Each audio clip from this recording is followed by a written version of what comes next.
Olá, artistas do Brasil! Eu aposto que você já participou dessa discussão em algum lugar. Será que pessoas tristes criam artes melhores? O artista só consegue criar verdadeiras obras de arte quando ele se isola de tudo e todos em uma caverninha? Por que parece que a gente valoriza o sacrifício do tempo, da socialização e da sanidade mental quando a gente vai avaliar uma arte? Será que existem artistas que são felizes? Eu sou a Gabriela Antônia Rosa, produtora do Utopia Art Experience, uma das hosts desse podcast, e para discutir essa relação de mente e obra, hoje eu tô aqui com o Lonely Club da Revo. Ana Paula, Lucas Binotto, Ali Santos Olá. E Eric Mateus, sejam bem-vindos à Sala 1604. Obrigado. A alegria, vocês já perceberam aqui o ânimo da galera, né, por essa introdução, Sim, já bora deu lá, pra sentir a serotonina. energia aqui do pessoal, o negócio vai ser animado hoje. Então, vamos começar então. Contem pra gente primeiro então o que vocês fazem na Revo, pra depois a gente começar a chorar as pitangas de verdade. Vamos na ordem que eu apresentei vocês? Ana Paula. Eu, presente, eu sou a Ana. Não me chama de Ana Paula não, Gabi, eu fico triste. Algumas pessoas te chamam de Paula, eu fico chocada com isso. Minha família me chama de Paulinha, fica aí a curiosidade. Mas eu sou a Ana, eu sou atualmente uma das designers da Revo. E, de vez em quando, no meu tempo livre ali, volta e meia, eu tô desenhando alguma coisa. Do Às nada vezes ela meio dropa no umas 3D. ilustrações no Twitter, eu fico tipo, caralho. Sim, é exatamente isso. Tipo, 6 meses sem fazer nada, sem tocar em qualquer coisinha, e do nada joga uma coisinha pronta lá. É isso aí, gente, surpresa. Lucas Binotto, nosso velho conhecido aqui, Sr. Revadox. Oi, eu sou o Lucas, eu sou a voz do Revadox e eu também pinto em aquarela agora. Ainda bem, conseguimos. Depois de muito trabalho duro, falta de coordenação motora. E espero que eu possa acrescentar alguma coisa para esse podcast de hoje. Caraca, essa eu não tava esperando, hein? Também não. Ali Santos. Eu sou o Ali, eu trabalho na Revo como social media, então provavelmente se você mandou mensagem aí no inbox, você falou comigo. Ou com a Gabi, né, mas grande chance Mais de ter raro, falado mais raro, comigo- cada vez mais comigo. E é isso, no tempo livre, que eu não tô tendo mais, mas quando eu tinha tempo livre eu gostava de desenhar, gostava de fazer as coisas, mas agora eu só trabalho mesmo. O Ali não tem tempo livre porque ele faz todos os cursos da Revo ao mesmo tempo. Exatamente. Eu saio de um, entro em outro. Ai, ai. E fazendo sua estreia na Sala 1604, um dos membros mais recentes do Revocrio, Eric. Oi, gente, eu sou o Eric.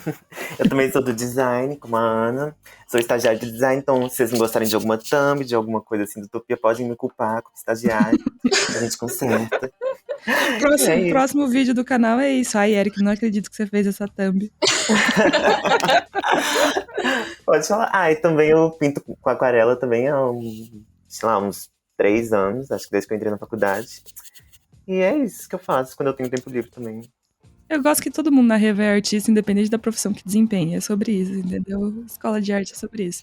Por isso a gente tem propriedade para falar aqui sobre depressão, tristeza e choração de pitanga, porque é o tema do podcast de hoje, afinal de contas, né? O que eu quero perguntar para vocês primeiro é de onde vocês acham que vem essa ideia de que pessoas tristes criam mais, assim? Esse mito do artista depressivo. Que pergunta boa. Eu tô aqui pra isso, cara. Nossa, gente. Eu não sei. Eu e o Eric, a gente deu uma conversada sobre isso ontem, né? A gente tava fazendo nosso próprio Sala 1604. E aí ele comentou uma coisa que eu achei muito interessante, se ele quiser falar de novo, que essa questão de artistas que a gente estuda na faculdade, na escola, que muitos tinham problemas assim, e aí... É isso que eu pensei em falar também, porque, tipo, se a gente for para pensar historicamente, muitos artistas, assim, que a gente estuda, que a gente admira, tipo, pegar o clássico, assim, bem estereótipo Van Gogh, tinha, assim, problemas bem pesados, assim, mentais, umas questões bem fortes mesmo, e isso refletiu muito na arte deles. Então, acho que por um lado faz sentido, sabe? pensar que Uhum. pessoas que têm essas questões internas ou traumas ou... Eu acho que faz sentido também. E pensando, já que você puxou esse gancho aí de, né, o que a gente acha de relevante na história da arte, tem alguns movimentos que são mais valorizados hoje em dia, né, que estão mais em alta. E provavelmente para a época que a gente vive hoje, os artistas mais hypados são esses justamente do final do século XIX, começo do século XX, né, tipo Monet, tipo Van Gogh, essa galera aí que pintava lá uns negocinhos bonitos e tal, que todo mundo conhece provavelmente, porque são artistas que são muito famosos e que todo mundo aprecia bastante hoje em dia, né? Um tipo de arte que é muito valorizado. Mas se a gente volta mais no passado, né? Se a gente tá falando lá, sei lá, de gregos, não tinha essa visão de tristeza, né? Inclusive era completamente o contrário. Eles pregavam a super saúde, eles tinham aquele. Falar um latim agora, hein, galera? Aquele lema que é o mens sana in corpore sana, né? Que é mente sano, corpo são. Então eles acreditavam muito que você só conseguiria, né, ter uma cabeça boa se seu corpo estivesse saudável também. E aí também isso explica porque que eles faziam aquelas esculturas de homens muito fortes, com muitos músculos em lugares que hoje é difícil imaginar, entendeu? Então, eu acho que essa visão também vai mudando ao longo do tempo, né, de o que é a imagem de um artista de verdade, né, digamos assim. E eu acho que hoje em dia, por causa disso que o Eric e a Ana apontaram, a gente ainda tá muito colado com essa visão de artista romântico, né? Que é esse artista aí, do romântico do romantismo mesmo. Que é esse artista aí do final do século XIX, que dava longas caminhadas sozinho, em volta de um lago, na Alemanha, negócio assim. Não tinha o que Maravilhoso. comer. É, e isso que eu ia comentar, na verdade, também. É, Ah, tinha acrescentando essa tuberculose visão. também, né? Tinha isso Isso, também. a visão do Tuberculose. artista romântico. Isso vem antes do século XIX, na verdade, vem ali começando ali na Baixa Idade Média, que daí a gente tem o surgimento agora dos reis mais destacados, das princesas, e como eles estavam muito perto ali dos monarcas e do clero, muito dessas princesas, dessas belas damas que se tinha mostrado na Idade Média, eles até se apaixonavam, tipo, era normal um artista se apaixonar pela princesa que estava pintando, pela monarca que ele estava pintando, e geralmente essa mulher ou era casada ou estava prometida em casamento para alguém.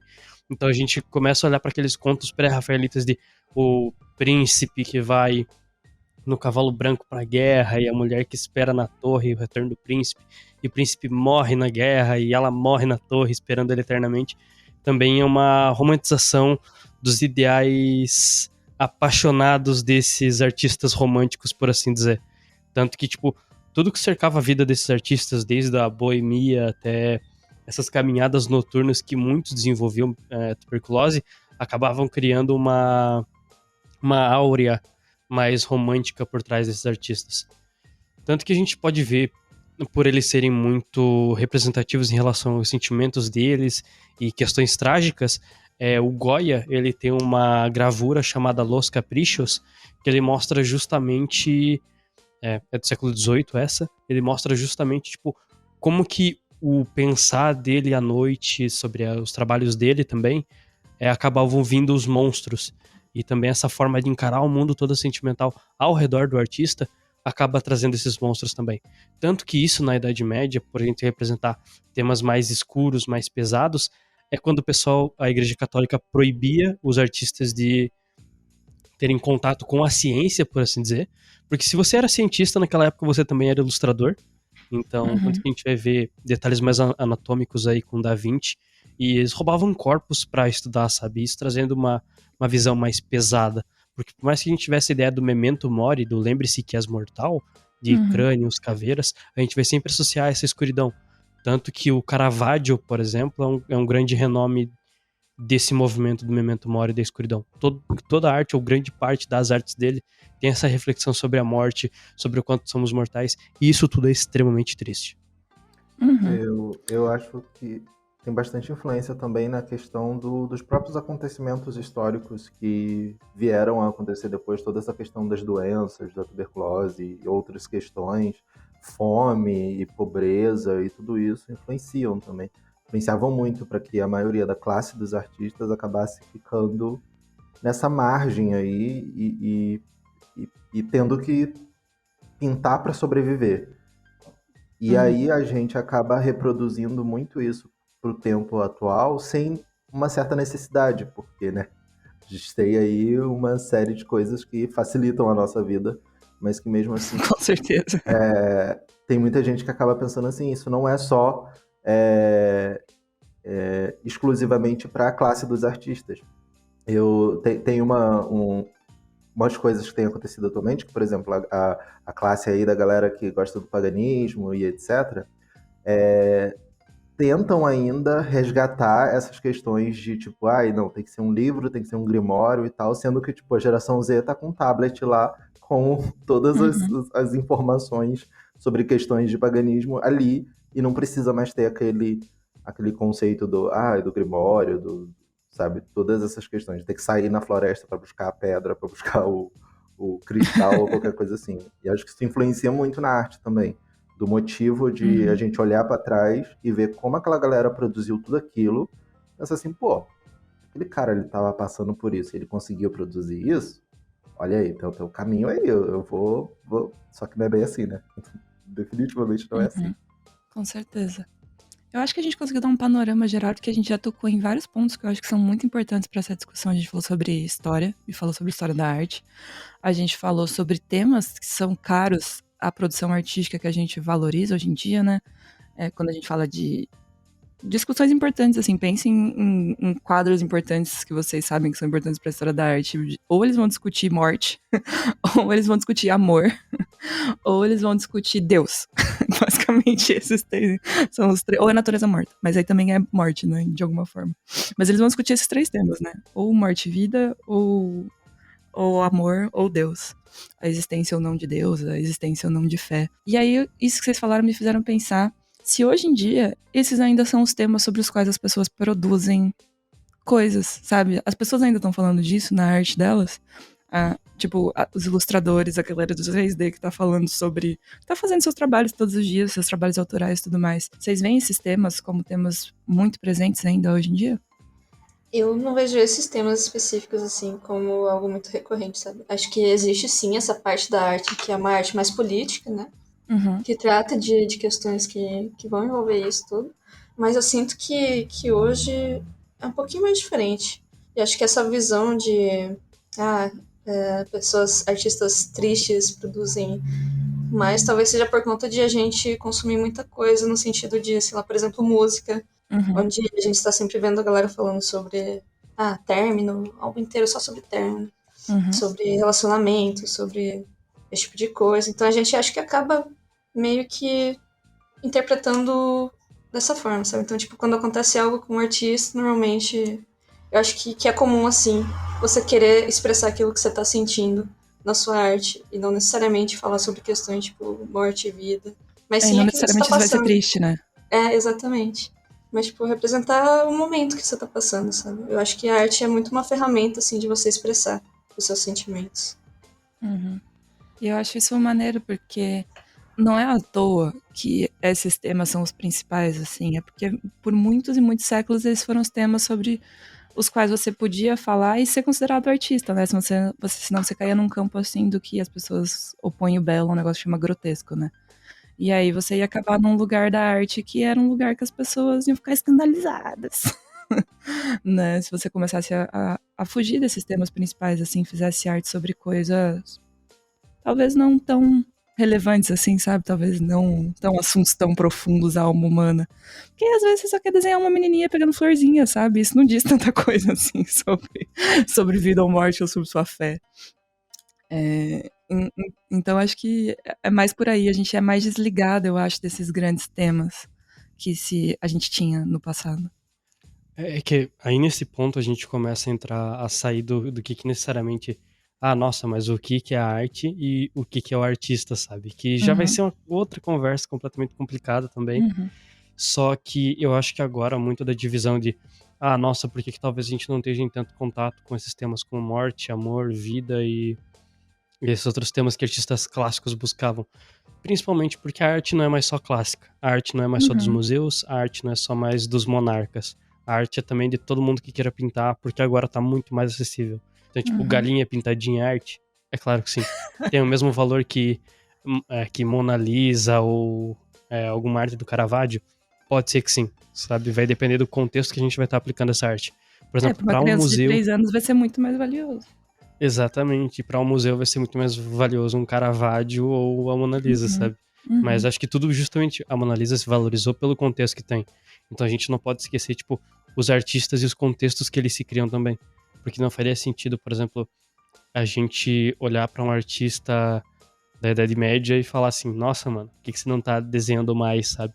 Sendo que naquela época os produtos de pintura eram muito caros. Sim. Então, tipo, a gente tem que pensar por esse ponto também. E sobre essa questão que você falou de se eu vejo esses temas sendo reproduzidos atualmente, o que eu acho engraçado é que, assim, atualmente realmente eu não vejo, mas se eu for lembrar da minha adolescência barra pré-adolescência, quem aí nunca viu um desenho emo? Quem aí nunca viu aqueles desenhos aí que só falavam sobre tristeza? Eu acho que teve um momento aí da minha história que eu só via arte que falava sobre tristeza e problemas psicológicos. E eu via aquilo ali como algo, no mínimo, legal, no mínimo interessante. E, enfim, hoje eu já vejo menos. Tanto que até para achar artes que falam sobre esses assuntos especificamente, hoje eu tenho mais dificuldade do que antigamente, que eu só colocava um tema e depressão, desenho, e eu conseguia achar vários desenhos relacionados àquilo. Hoje já é, tipo, bem menor. Não? Mas, ainda assim, eu acho que o não ter a arte não significa que a maioria dos artistas ainda não estão reproduzindo essa ideia de que eu vou ficar sozinho no meu quarto aqui, na minha caverninha, escondido, não vou ver meus pais, não vou ver minha mãe, não vou ver meus amigos, não vou ver ninguém, e eu vou ser um puta artista, entendeu? Eu acho que essa ideia vai se quebrar ao longo do tempo, e ela também pode voltar ao longo do tempo, Sim. porque o que a história nos mostra é que as coisas se repetem, né? Mas eu acho que faz sentido esse pensamento ser mais adolescente, assim, porque eu acho que adolescente é muito triste. Sim. O Isso é adolescente, verdade. ele quer ser triste, assim, ele quer ser triste, mas acho que é daquele negócio que a gente tem que morrer pra virar adulto, sabe? Essas coisas que a psicologia fala, assim, você tem que matar essas paradas aí. Sim. Lucas, você explica aí de uma forma mais técnica depois, eventualmente, porque eu não vou saber dizer isso. Mas esse negócio aí, mas, gente, adolescente é triste, sério, sinceramente, alguém aqui já conheceu um adolescente plenamente feliz? Não existe. Não, Vocês nunca. foram adolescentes plenamente felizes? Gente, eu era o puro Nossa. suco da depressão. Nossa. Não, era foda mesmo. Não desejo voltar. Ali no princípio da adolescência, principalmente, quando a gente tá passando pela fase adulta, a gente tem a dificuldade de conciliar os problemas que começam a surgir da vida adulta e os problemas infantis ainda, por assim dizer. Porque, assim, quando você tá ali com seus 15, 16, 17 anos, você ainda pela sociedade é visto como uma criança, sabe? Menor de idade. Só que ainda tem questões de, tipo, do seu futuro, de, por exemplo, qual faculdade fazer, onde que eu vou morar se eu for fazer faculdade fora, como que eu vou morar sozinho, o que vai ser emprego, como que eu posso já correr atrás de alguma coisa para conseguir juntar uma grana, sabe?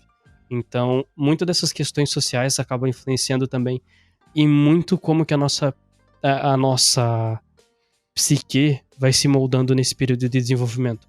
Porque tem sim uma grande diferença de passagens entre esses dois pontos ali da fase jovem para a fase adulta. Tanto que é um período que foi adicionado à adolescência, é um período para justamente a gente identificar melhor estágios do ser humano.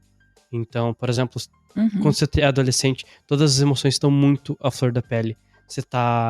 Se você termina com o seu namoradinho do colégio, é o fim do mundo. Se você não vai bem numa prova, você vai morrer e acabou toda a sua vida escolar, sabe? Então, preocupações assim sempre vão existir. Só que tem um problema. Quando essas questões começam a se tornar realmente problemas psicológicos, e que eu acho que é o principal ponto que a gente tem que levantar aqui nesse podcast, sobre artistas tristes, sobre a tristeza de um artista, por assim dizer. Eu vou dar uma olhada mais dura da estrutura da psique, isso pela psicologia analítica, tá? Então, pessoas que estão ouvindo, eu posso estar errado em algum ponto, mas, por favor, levem em consideração que eu tô me baseando na estrutura do Jung para falar sobre a psique humana, certo? E discussões abertas nos comentários. Discussões abertas nos comentários. Jung apresenta que a psique é um sistema energético relativamente fechado. Tá, mas o que isso quer dizer? Ele, dentro de si mesmo, ele vai buscar soluções para diferentes questões que o seu pensamento vai estar lidando. Por exemplo, o término do seu namorado, as exigências do colégio, a busca pela carreira e pela faculdade que vai vir. Então tudo ali vai estar incomodando a tua cabeça. E isso vai acumular muita energia psíquica dentro desse sistema. e em diferentes pontos, seja muito pro seu inconsciente pessoal, pro seu ego, pro eixo o eixo de si mesmo do ego, ou a consciência, ou até mesmo o inconsciente coletivo. E isso tudo vai determinar também como que você vai desenvolver algumas doenças psicossomáticas, ou até mesmo desenvolver já fatores predominantes para doenças psicológicas que você pode ter. Então, se você já tem predistinção para ter ansiedade, depressão, borderline, transtorno de déficit de atenção, todo esse estresse causado na estrutura da sua psique vai colaborar com isso. Por isso que o acompanhamento psicológico, principalmente nessas fases de extrema mudança, é extremamente importante. Tipo, se você não tem dinheiro, ou se você acha que seus pais não conseguem te ajudar, sempre busca o CAPS da sua cidade, porque por mais que eles tenham algumas questões que você vai ter que falar com o seu supervisor legal, eles vão sempre estar procurando uma ajuda para você que tá nessa situação mais triste e de desamparo. Porque uma coisa é você ficar triste, chateado momentaneamente. Só que se isso se estende para semanas, meses, ou até mesmo anos de tristeza ou apatia absoluta, aí começa realmente você precisa começar a encarar como um problema que pode ser do seu cérebro tentando fazer a serotonina. Então, isso é realmente Sim, com um certeza. problema físico. Por exemplo, você não ia pedir para uma criança correr do lado a lado com o Usain Bolt, sabe? Numa corrida de 100 metros. Vai ser diferente. Então, supondo que os cérebros normativamente funcionais seriam o Usain Bolt, sabe? Porque tem muitas coisas que a gente não consegue desenvolver e funcionar da mesma maneira. Então não teria por que a gente se avaliar e olhar para algumas questões da mesma maneira. Então, todo artista é triste. Sim, todo artista pode ser triste, mas isso não quer dizer que a gente não tem que tomar cuidado com essa tristeza. Eu acho que você tocou num ponto bem importante, fora a parte psicológica, que eu acho que é legal a gente trazer, que é que existe um certo fetiche na tristeza. Porque o que eu sempre achei quando essa discussão surge, e essa discussão surge no meio literário, né, que é o meu, com alguma frequência, né, tipo assim, eu só consigo escrever quando eu tô triste, porque aí é quando meu cérebro tá num mood em que eu consigo criar, pipipipopopó, ou sei lá, que assuntos que estão me incomodando mais, que estão me deixando triste, eu consigo expressar eles de alguma forma mais legal, sei lá, esteticamente mais legal. Eu sempre pensei muito sobre isso, porque eu sempre achei que era uma super fetichização essa ideia da tristeza, assim. Porque quando você tá triste de verdade, tipo, quando você tá mal mesmo, você não consegue fazer nada. Essa é a minha visão da coisa, assim, sabe? Por isso que eu acho que essa ideia sempre foi muito perigosa pra mim, toda vez que ela foi discutida. Eu sempre fiquei, cara, isso faz, tipo, com que as pessoas queiram estar nesse estado para que elas consigam produzir certas coisas, Exatamente. sabe? E eu fico, tipo, gente, não faz o menor sentido. A gente deveria querer estar saudável e querer estar bem. E sei lá, se quando você tá bem, você não quer escrever, ou não quer ilustrar, ou não quer fazer essas coisas, vai fazer outra coisa, sabe? Vai passear num parque, vai no cinema com seus amigos, sabe? Vai jantar, não sei, vai fazer uma coisa legal. Você não precisa ficar sofrendo também, sabe? O tempo todo. E acho que isso aí acaba delimitando esse negócio do fetiche, só pra fechar o arco aqui, delimitando essa fronteira que o Lucas estava apontando agora, que tipo, todo mundo é triste em algum momento, não dá pra ser nem 100% feliz, nem 100% triste, né? As coisas vêm em equilíbrio, geralmente. Então, tem um limite ali entre o que é você estar num dia ruim ou em alguma sequência de dias ruins por causa de uma situação específica e você, né, ter depressão. São coisas diferentes. Sim, eu acho que o que você falou sobre essa questão de quando a gente tá mal mesmo, a gente não quer fazer alguma coisa, é importante também falar que essa ideia de fetichização da tristeza acaba fazendo essas pessoas que realmente estão mal se sentir pior ainda. Isso aconteceu comigo já, porque ali por volta dos 18, 19 anos, eu tinha essa ideia de que, nossa, eu tô triste e eu tô conseguindo escrever, eu tô conseguindo produzir, eu tô conseguindo fazer um monte de coisa. No caso, eu só escrevia na época. E aí, agora, né, na vida adulta, eu olho e eu vejo assim, tipo, mano, quando eu tô numa crise ou de melancolia, eu não consigo produzir, eu não consigo fazer nada. Mas eu lembro que na época eu ficava me forçando, sabe? Eu ficava tipo assim, não, pera, se eu com 19 anos conseguia, por que eu não tô conseguindo agora? Vambora, vamos. E isso acabava trazendo uma cobrança até muito maior e piorando mais a situação, né? No caso de quem tem os sintomas e tal. Com certeza, porque você acaba se comparando, né? Tipo, tá, que hoje em dia eu acho que as pessoas falam muito mais abertamente, né, sobre seus problemas, assim, acho que eu vejo quase um movimento de artistas se expondo, assim, no sentido de, tipo, gente, tenho ansiedade, gente, tenho depressão, gente, tenho 1000 questões aqui, mas vou lidando com isso da forma como dá, né? E esse lance da comparação, né, que é inevitável, a gente já discutiu esse tema em vários podcasts, acaba pegando nesse lado também, né? Porque se, tipo, fica, beleza, eu tô triste, ele tá triste, mas ele consegue fazer coisas e eu não. Então, Exatamente, sim. Várias questões surgem disso, né, dessa discussão, dessa comparação. É que acaba surgindo, né? Todo mundo tem uma tristeza diferente, todo mundo lida com a sua tristeza de formas diferentes. Eu acho que, tipo, surge um problema aí desse, nossa, você precisa criar, principalmente quando você tá triste, acaba sendo um grande problema, principalmente, tipo, quando a gente vai falar do Van Gogh, por exemplo, desses grandes artistas, que acaba virando um grande mito, tipo, nossa, mas Van Gogh criava grandes quadros, ele tomava tinta amarela pra ser feliz, porque amarela é a cor da felicidade. Mano, você sabe do que a tinta amarela era feita naquela época? Era extremamente tóxico. Ele tomar aquilo saía. Como deve ser todas as tintas hoje em dia, eu acredito. Agora tá menos pior. Gente, não tomem tinta. Essa é a mensagem do podcast. Ensinamento de hoje. Tipo, porque ele queria ser feliz, sabe? Sim, mas também porque os antidepressivos que ele tomava fazia que ele visse mais destacado a cor amarela. Então, calma lá, sabe? A percepção de todo mundo é diferente. Então, como que você busca se entender e lidar com a sua tristeza também é um ponto extremamente importante. Eu acho que esse é um dos pontos mais importantes, assim. Porque o que eu falei de entender a arte também como uma ferramenta de se expressar o que você tá sentindo, acho que tem muito disso, sabe? Igual a Gabi falou, você tá feliz, às vezes você não quer desenhar, você não quer fazer nada, não quer escrever, você quer sair pro parque, tomar um sorvete, ficar feliz, é isso aí.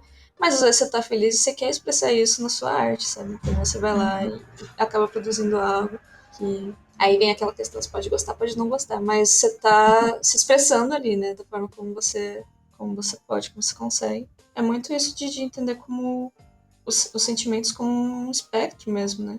Alguns vão ser mais intensos, outros não, e tá tudo bem. E aí você vai encontrando nas coisas que você faz algo que te ajuda a expressar tudo isso, né? Porque acho que também as pessoas têm, não sei, eu sinto pelo menos, tenho essa impressão de que as pessoas às vezes têm muito medo de falar sobre sentimentos. Então elas procuram outras formas de falar sobre isso, sabe? Então a galera escreve, a galera desenha. A galera ficcionaliza a própria história, né? Você tem que... O importante eu acho que é dar vazão pra isso, né? Não ficar só na sua cabeça. Mas a arte é justamente isso, né? Uma forma de você conversar com você mesmo, eu acho. Eu gostei disso que você falou, Ana, porque eu lembrei de uma situação que realmente aconteceu comigo.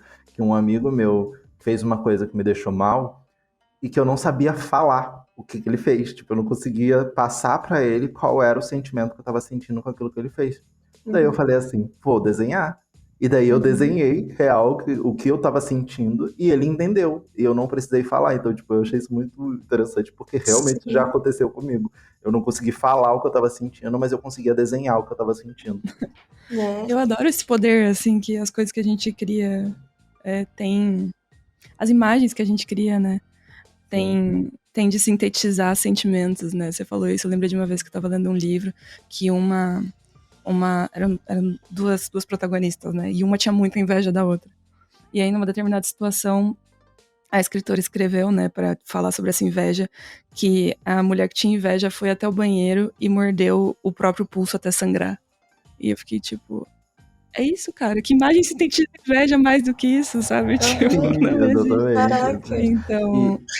Desviei do assunto só pra dizer que, gente, olha, a arte não é maravilhosa. E eu acho que isso não é uma questão que se resume somente à arte visual, porque isso eu tava dando um livro, teatro, né? E eu tô fazendo no teatro, e uma coisa muito importante que aconteceu foi que nas primeiras aulas, o meu professor ele falou, olha, a gente tem vários métodos de você conseguir reproduzir emoções. O mais utilizado é você reviver essa emoção.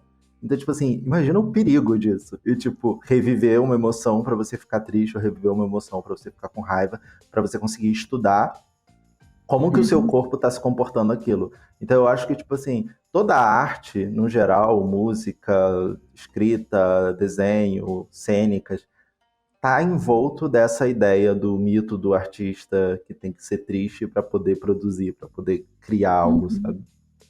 Sim. E eu acho que daí a gente tira também que não tem uma forma.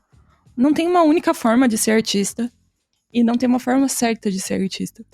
Posso acrescentar uma coisa nesse ponto? Que eu tava pensando justamente sobre Claro. isso, que quando a gente vê a arte como essa saída, esse escape, como vocês apresentaram, nossa, é extremamente importante. Tanto que Jung, ele apresenta a arte como uma grande solução. E aí é que tá. Tanto que a arte foi usada como tratamento para pacientes com doenças psicológicas aqui no Brasil. Tipo, começou aqui, sabe? Tanto para você que tem interesse em saber mais dessa parte psicológica, dá uma olhada no filme que tá na Netflix, Nise no Coração da Loucura. Fala sobre como que eles pararam lindo de esse usar a filme. lobotomia para tratamento aqui no Brasil para pacientes psicóticos e começaram a usar o trabalho artístico e isso deu resultados. Tanto que Jung ficou extremamente impressionado com o trabalho dela. Tá, mas não é isso que eu quero falar. Imagina um trabalho de escritor. Ai, mas é foda, né? Que a Anise era uma artista bem triste. A Anise ali. Droga. Ela era triste, ela era muito boa. Sim, Inferno. é que a Anise, o grande problema era o contexto, porque ainda os manicômios estavam com muita força no Brasil e ela era uma médica, psicóloga mulher nos anos, sei lá, 70, 80, sabe? Tipo, nossa, ela não era nem um sim. pouco respeitada dentro do meio acadêmico, sabe? Isso era um puta problema. Sim, com certeza. Tá, mas quando a gente vê essa arte como solução para problemas externos, a gente precisa pensar também, tá, em quais pontos que o meu trabalho artístico, o meu processo artístico se adequa à minha personalidade para também ser um descanso para esse sentimento, sabe? Porque, por exemplo, se você trabalha como contador o dia inteiro, você não gosta de ser contador. Se queria ter um trabalho mais criativo e você trabalha com artes, isso vai te dar uma satisfação muito maior, vai te descansar muito mais. Só que se você tem um trabalho mais criativo, assim, e você precisa extravasar todo esse pensamento criativo, você tem um trabalho tipo refinador de line art, ou só pintor de quadrinhos, sabe? São trabalhos mais mecânicos e mais estruturados, você não vai ter tanto exercício da sua criatividade ali, por mais que as escolhas técnicas existam. Então, pode acabar sendo a mesma coisa que um trabalho de escritório, sabe? Então, tenta não prender somente o seu processo por alguma aula que você viu, algum curso que você viu. Todo curso de pintura e de desenho, além de ensinar os fundamentos, vai ensinar também como que aquele artista aborda o ponto de vista dele sobre aquele processo. Então, tenta adequar aquilo, principalmente, de acordo com a sua personalidade. Porque isso você pode estar... Se você pega um trabalho muito fechado, muito restrito, você pode acabar criando mais um problema e mais frustração de algo que devia ser divertido, sabe?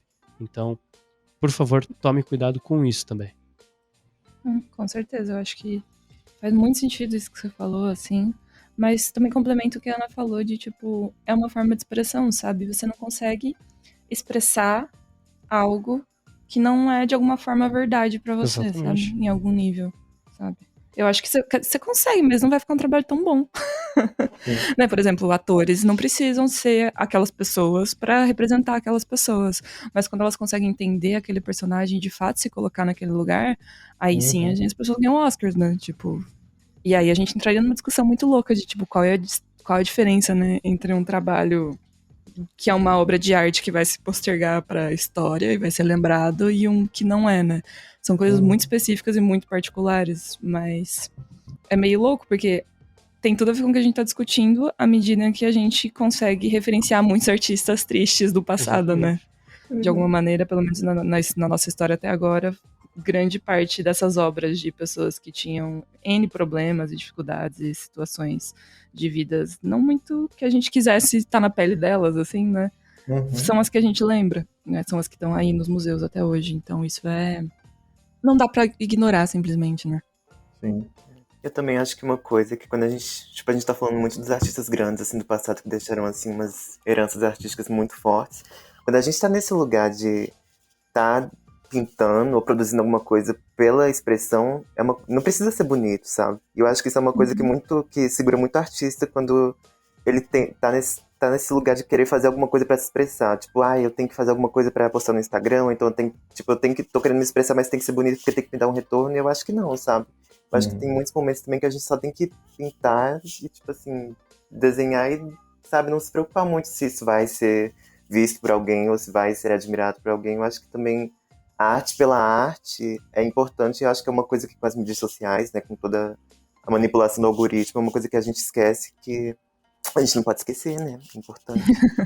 Exatamente. Acho que sim.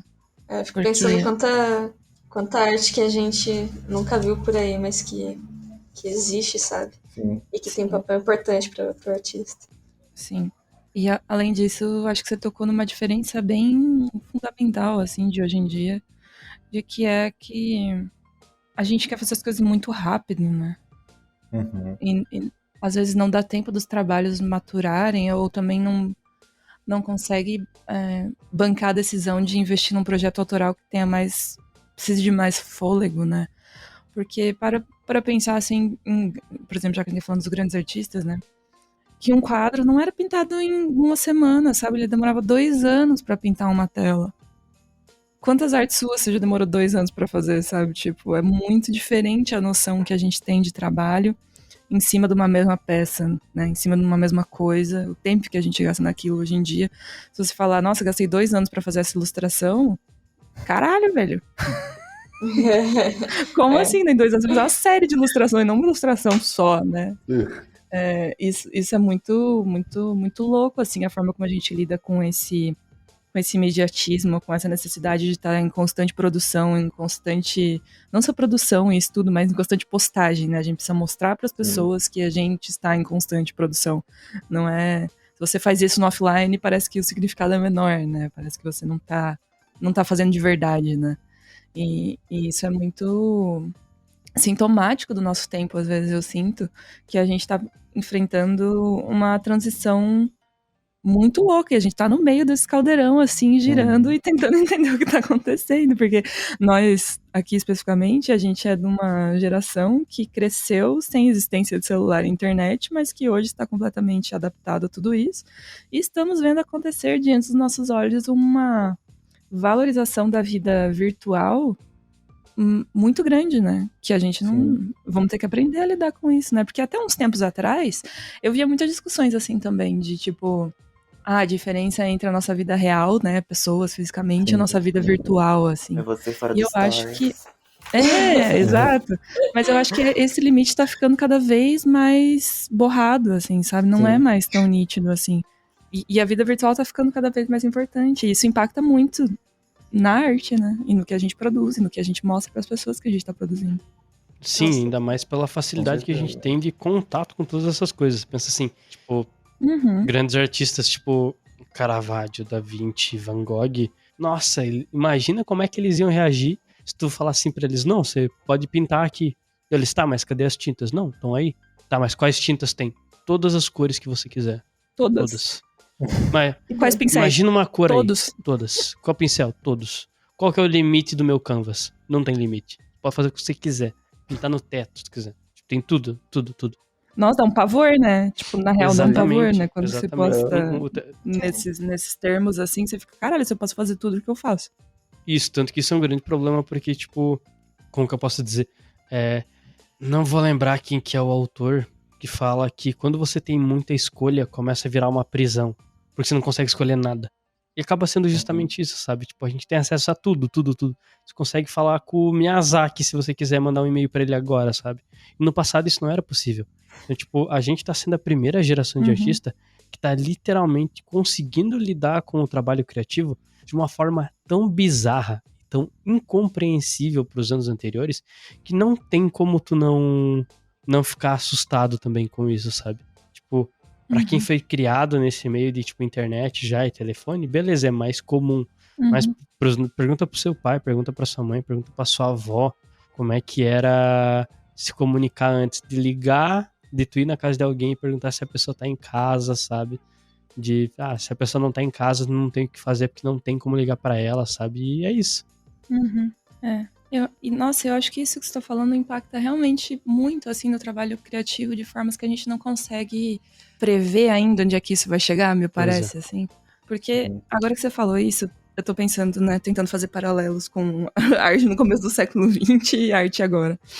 Tipo, eu pensei que você ia fazer, sei lá, um quadro de uma pessoa que você tava afim, que é a coisa mais comum que o artista faz até hoje, né? Sempre fala que essa é a estratégia de sedução do artista, é desenhar a pessoa que você tá curtindo. Tá? Todo mundo sabe Excelente disso, deixar amigo bem também. claro aqui, Todo sabe? meu Não acho que conceito você de está sendo aniversário. original, se não está. Mas, por exemplo, tava lá você em 1905, nossa, que mina gata, vou pintar essa mina. E aí você via ela uma vez, tipo, sei lá, numa festa anual que tinha na tua cidade. E aí você ficava pensando nessa mulher até o ano que vem, quando tivesse a festa de novo, ela ia voltar, entendeu?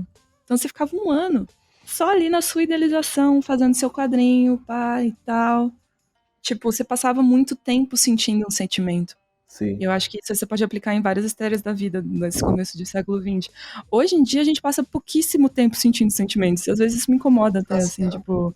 às vezes você tá chorando num negócio, num filme, mas aí depois você pega o celular e 3 minutos depois tá rindo com um meme do Melted, sabe? Aí você fica, caralho, Sim. de 8 a 80 muito rápido aqui, sabe? É muito, sim. E eu Ainda acho que mais se imagina isso você tá deve acontecer com assistindo. vocês também. Nossa, ainda mais quando geralmente, eu começo a assistir e eu mexo no celular ao mesmo tempo. Então, tipo assim, é um negócio louco. Eu tô assistindo um filme de terror, daí eu tô lá no celular assim, daí eu começo a rir, daí eu olho pra lá, começo a me assustar, é meio louco. E sem contar que agora a gente tá vendo o mundo inteiro acontece todo ao mesmo tempo, né? Tipo, antes a gente ir pra ver uma notícia, pra saber de alguma coisa da vida de alguém, levava um tempinho, levava alguns dias, sabe? Nossa, um rolê. E não chegava tudo pra você, Exatamente. né? Agora você É, consegue ver a vida de Era isso, todo você mundo a todo filtrava. momento, e isso é extremamente sufocante. Tipo, nesse exemplo aí que tu falou do carinha apaixonado que vai pintar a guria que ele gosta. Putz, isso é maravilhoso, sabe? Você romantizando aquela guria. E aí você pensa, putz, mas o nariz dela era aquele nariz batatinha ou era um nariz mais fino? E você já Você não não lembra lembra, mas você tem mais, que mano. memorizar pra sempre. Agora tem nossa, filtro e a se eu mina for. arruma o nariz dela do jeito que ela quiser, e Photoshop. Se quiser, tipo, Cada dia ela tem um nariz exatamente, se quiser, diferente. faz até aqueles filtros que não tem nariz, sabe? Então, Se eu colocar na lista aí o tanto já de desenho que eu fiz pra cara que eu gostei, nossa senhora, meu PSD tá cheio de desenho. Ai, gatinhos. Mas eu acho que o que a gente tira também de conclusão disso é que talvez esse pular de sentimento em sentimento nessa velocidade que a gente perde o controle completamente seja um dos grandes motivos que tá deixando todo mundo ansioso, né? também. Nossa, com Porque. E eu certeza. acho que a gente também não consegue mais lidar com o tédio. Eu lembro que quando eu era Sim, criança ainda não tinha celular, tinha computador já, mas ainda não tinha celular. Eu passava assim tardes sem fazer nada. Sabe, deitada no sofá, às vezes tinha um quebra-cabeça, às vezes tinha sei lá, desenhava, mas assim, sem muita expectativa de nada, só pra passar o sim. tempo e sem estar preocupada que o tempo tá passando. E hoje em dia, pra mim, isso é impossível. Tipo, eu tô fazendo uma parada aqui, mas na minha cabeça tá escalado as próximas 6 coisas que eu tenho que fazer até meia-noite, sabe? E, Exatamente. cara, que cansaço que isso dá, né? Sim. E eu acho que isso é o que você falou, né? Tipo, isso, como as pessoas estão cada vez mais crescendo, imersas nesse universo, tá acontecendo isso muito mais cedo, da pessoa ficar ansiosa. Sim. Esses dias eu peguei um Uber, gente, tava conversando com ele e ele falando, porque minha filhinha de 6 anos tá tendo que fazer terapia porque ela tá com ansiedade. Eu falei, caraca, 6 6 anos, anos. gente, Nossa. 6 anos. Pois é, Eu mas fiquei, aí eu fiquei chocada. Mas isso temos tem aí até a nome, né? Tipo, a gente chama de fear of missing out, né? Uhum. O FOMO. Que, tipo, é uma coisa que todo Sim, mundo tem, que, tipo, a gente tá tão conectado que se a gente perde uma coisa, a gente já se sente de fora. Exatamente. Então, a gente não consegue Exato. desconectar.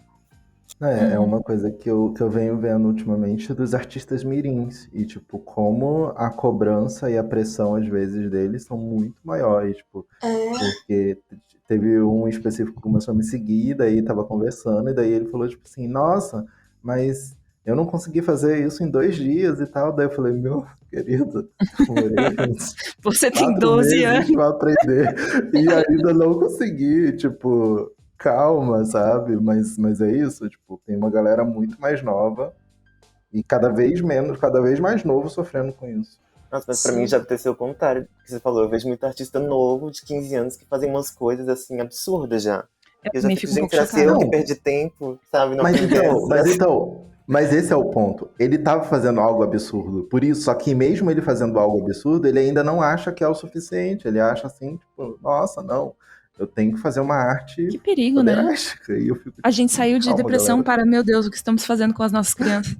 Exatamente. Ai, meu Deus, gente. Você tem 12 anos, calma, calma, você não Vai precisa saber se brincar, você vai. quer ser concept art, character designer, se você quer trabalhar para um jogo ou qualquer coisa assim. Você não precisa entender disso agora, tá tudo O certo. Augusto Cury tem um livro muito bom que é Ansiedade e o Mal do Século. Eu recomendo pro pessoal a leitura aí, porque ele vai justamente conversar melhor sobre esse assunto, sobre como que a tecnologia acaba complicando essa parte, sabe? Porque, mano, se tu vai consumir tudo, de todas as formas, o Bo Burnham, naquele filme, naquele seriado, aquele filme, o Ai, Inside, que ele fez pra Netflix, É. junto com o álbum, Uhum. a música dele, Welcome to the Internet, encaixa muito bem, sabe? Tipo, a gente tem tudo a todo momento, a qualquer momento. Então, isso acaba sendo um grande problema também, porque a gente acaba sendo preso nisso. Nossa, e é angustiante, É sabe? porque é Você o não mesmo exemplo que consegue você deu desligar. do Photoshop, sabe? Exatamente. É muita coisa. Tipo, se você me der um lápis, um papel, um tubo de cola, eu vou fazer uma Sim. parada, entendeu? Se você me der todos os materiais do mundo, eu tenho tantas possibilidades que eu fico parada. Exatamente. Só Exatamente. imaginando o que eu poderia fazer. Exatamente, só mentalizando as coisas, só pensando assim, putz, eu podia fazer isso, podia fazer aquilo e tal, mas só. Não ia conseguir produzir. Isso é uma coisa também que já aconteceu comigo. De eu abrir o Photoshop e eu tá com a ideia, mas eu penso assim, mano, como é que eu começo esse caralho? Porque tem tantas opções, tem tantas formas de eu começar, tem tantos estilos, tem tanto.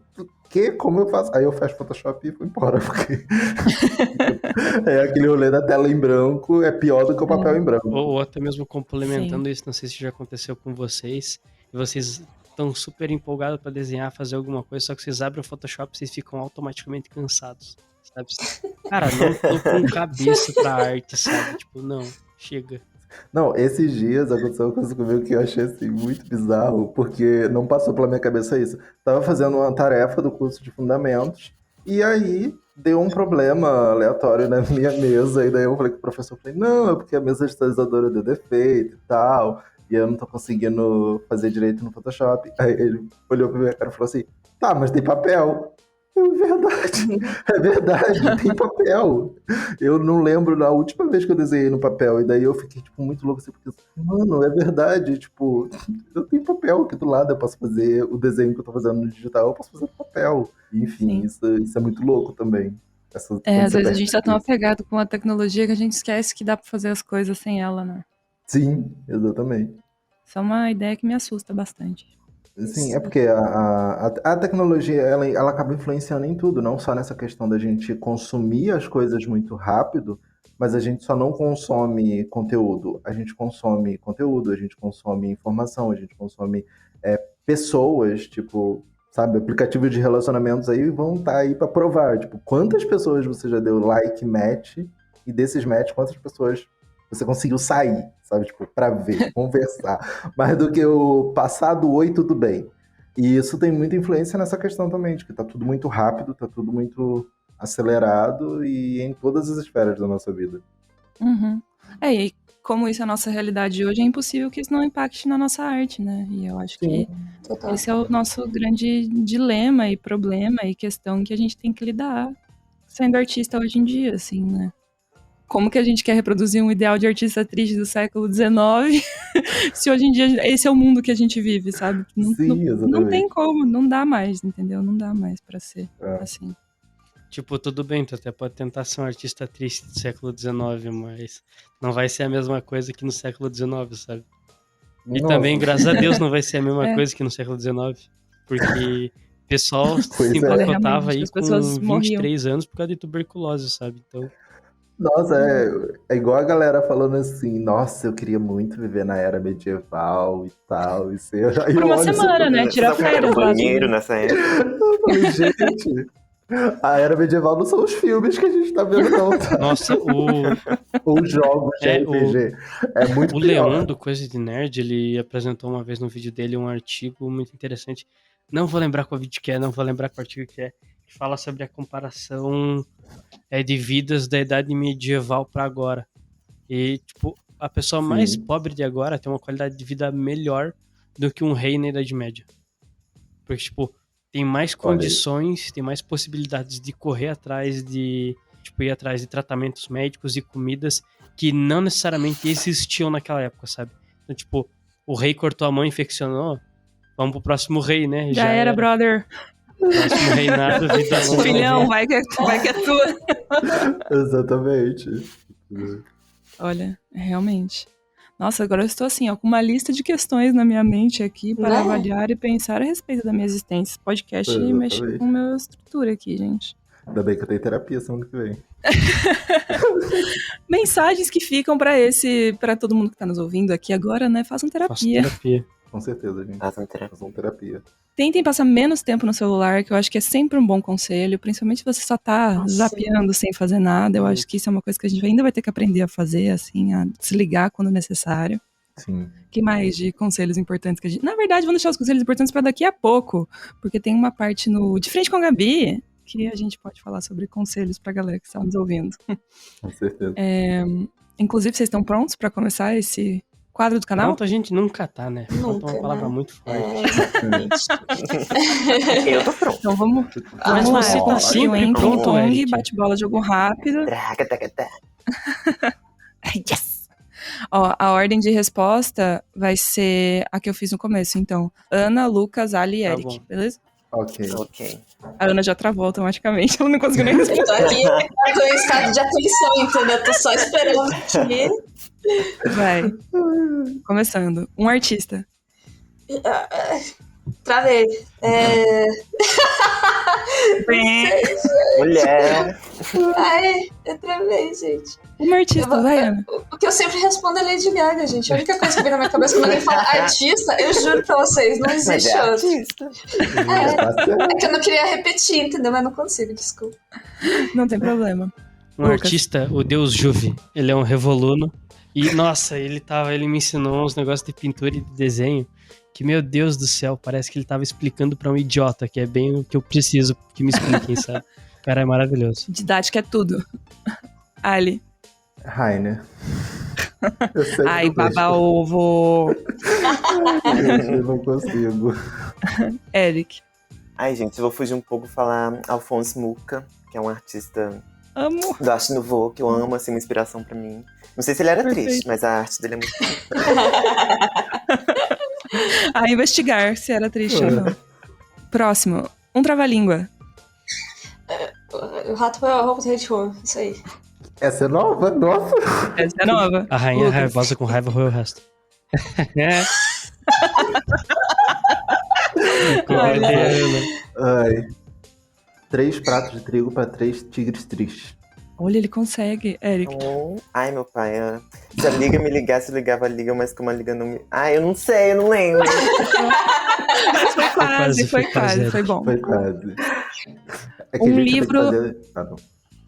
Pode continuar. Não, é que eu tenho que fazer trava-língua toda a aula de teatro, né? Eu já inicio com 5 trava-línguas. Aí é inferno. É infernal. Um livro pra chorar. Caraca. Gente, eu tenho uma confissão a fazer, eu não consigo ler livro. Tenho dificuldades, então eu não consigo. mais também. Eu não consigo contribuir com. Pode ser com quadrinho, livros. então outro formato de Ok, vídeo. tudo bem. Lucas, vai. Livro pra chorar. Bom, um quadrinho também é um livro, né? Também é um livro. Ah, É o Black Sad. Por um momento achei que o Lucas fosse responder. Ó, então minha recomendação é Black Sad. É um quadrinho bom pra caramba do estilo Noir, só que é tudo furro. Tudo furro. Da Dark Horse Books. Nossa, muitas misturas Nossa. de universos. E é tudo Quadrinhos só. pintado em aquarela Nossa. com as linhas feitas de nanquim. Então, nossa, é maravilhoso, Meu Deus. é Meu maravilhoso. Deus. E o cenário extremamente detalhado, cara, é bizarro. olha, não é necessariamente triste, mas eu chorei no final. Que foi Shinra. Eu chorei no final de Shinra. Olha isso, gente. só. Me senti muito famosa agora. Pois é isso. Eu também tenho dificuldade de ler livros, gente. Gente, Ai, eu tô não. lendo um quadrinho pro meu TCC que chama Rosalie Lightning, Memórias Gráficas. Que assim, Eu acho que é até engraçado que eu acho que tem tudo a ver com o tema de hoje, porque é um quadrinho sobre. O autor ele fez esse quadrinho baseado na história dele, né? Que a filha dele morreu com 7 anos, eu acho. Ele fez o quadrinho pra digerir, né? Pra botar pra fora todas as emoções que ele tava sentindo. Nossa, Então que deve é um ser quadrinho- coisas bem leves.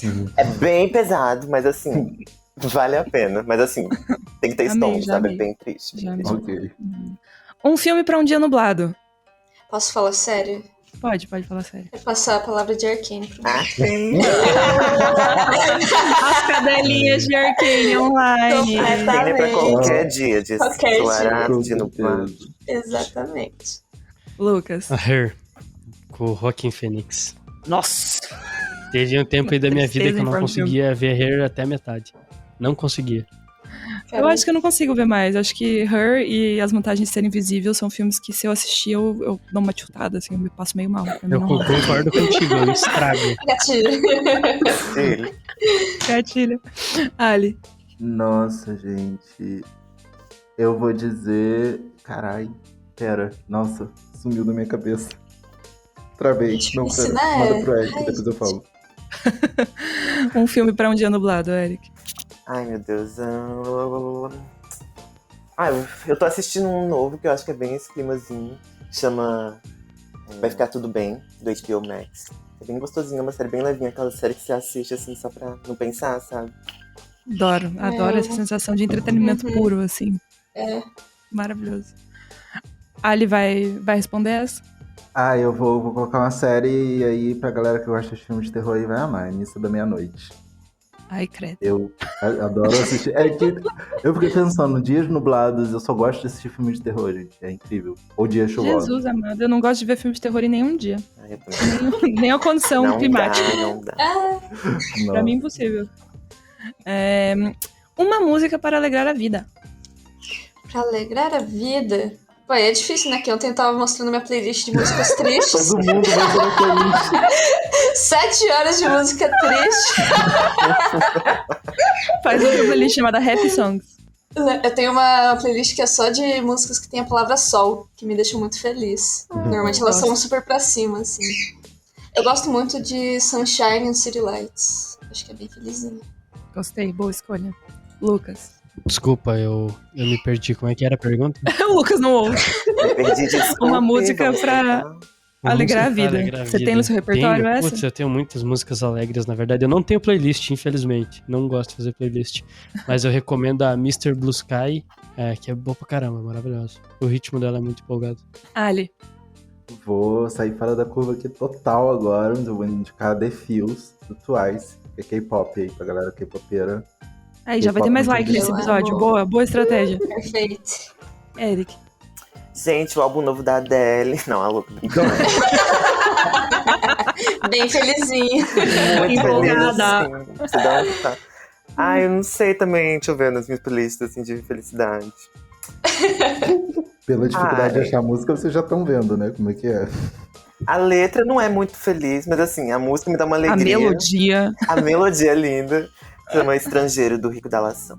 Muito boa. Gostei. Nossa, o Eu Eric tenho uma falou playlist. isso. Não, pode falar. diga. Não, é que o Eric Pode falar. falou isso de a letra não é boa, mas a música é feliz. Eu só lembro daquela música lá que fala de Columbine, que eu, tipo, amo aquela música. Exatamente. Mas Você vai ver sobre crianças mortas. Bom. Sim, Ai, que horror. por que fizeram uma música animada disso? Cara, não sei, acontece, né? As pessoas são loucas. E a última questão que eu tenho aqui é uma última mensagem para os nossos ouvintes. Agora sim, vocês podem dar seus conselhos para os depressivos, ansiosos, borderlines de plantão, que vocês diriam para eles. Vamos seguir a mesma sequência? Ana, abra seu Vamos. coração. Vamos. Os artistas rabisquem, gente. Enquanto a gente tá discutindo o podcast, que eu tô com um pedacinho de papel rabiscando aqui. O podcast inteiro. Que Aí, viu? ajuda muito. Esse ajuda A muito. dica para desenhar, grave podcast, faça duas coisas ao mesmo tempo, porque aí você vai conseguir Exatamente. fazer duas coisas. Não, mas é literalmente rabisco, assim, gente. É tipo passando caneta assim no papel. E é isso aí. Expressem as coisas. Expressem as coisas, é ótimo, um ótimo Essas conselho. coisas é um conselho muito bom. Eu diria pra você sempre pensar em duas coisas. A primeira é uma frase que eu tenho pra mim sempre quando os tempos estão difíceis, que é da música do McAllister, Ensaio sobre os Dias de Chuva, que ele fala na abertura: é preciso varrer do íntimo todas as chances de suicídio antes que elas pareçam o melhor caminho. Então, toda vez que tá difícil, acho que falar isso ajuda bastante. Porque, como diz o nosso querido Eli, que trabalha aqui com a gente na Revo também, quando tu fala alguma coisa, tu concretiza ela e tu dá peso pra palavra. Então, isso pode ser um problema. Uhum. E a outra seria: imagina você também como a luz de um farol, sabe? Você como um farol. A tua luz pode estar chegando às outras pessoas, mas a depressão é justamente aquele tempo nublado, aquelas nuvens que estão na frente e estão impedindo você de ver os barcos que estão no mar buscando a sua luz. Tipo, a sua luz está chegando e a gente está chegando em você também. E essas nuvens densas vão passar. Então, busque ajuda, cara, você não tá sozinho. Lucas, como sempre, muito poético, muito denso. Esse menino é especial. Ali, seu conselho. Eu diria, além, claro, de procurar terapia, procurar ajuda, gente, sejam mais legais consigo mesmo, sabe? Tipo, eu sempre falo isso na maioria dos podcasts, quando a gente fala sobre assuntos do psicológico. Se você não tá bem por uma questão psicológica, trate aquilo como se, sei lá, você tivesse com febre ou dor no corpo. Não fica se cobrando a fazer alguma coisa só porque você tá melancólico e aí você desconsidera aquilo ali. Não desconsidere, sabe? Tipo, trate aquilo como uma doença que é e que às vezes você não vai estar bem, vai ter dia que você vai ter que ficar de repouso e quanto mais você conseguir ficar de repouso e entender que você não precisa se cobrar, mais rápido você vai conseguir voltar e, né, se curar, né? Não se curar, mas, tipo, passar aquele momento Fica melhor, ali. né? Ficar melhor, entendeu? É bem melhor do que você ficar se cobrando, tipo, ai meu Deus, eu não tô conseguindo fazer isso, mas, cara, tu tá melancólico, você não tá bem, você fica deitadinho aí que tá tudo bem, entendeu? Sim. Eric. Eu acho que todo mundo falou, assim, bem as coisas que eu ia falar, né? Mas, enfim, eu acho que é bem isso, sabe? Eu acho que uma coisa que pelo menos me ajudou muito foi me expressar, sabe? Não ter medo de, sei lá, usar as roupas que eu quero, ou desenhar as coisas que eu quero, ou, sei lá, agir do jeito que eu quero. Então acho que é importante isso, a gente sempre lembrar que tem motivos pra gente sorrir, tem motivos pra gente continuar seguindo. Um dia ruim é um dia ruim e eles vão acontecer, vão vir, só que no final as coisas ficam bem. A gente acha que não, mas ficam bem no final. Acho que é isso. Eu acho que a minha mensagem final seria: parece que vai dar tudo errado, mas as coisas melhoram, surpreendentemente. E às vezes dá Eu errado achava também, que não tem problema, né?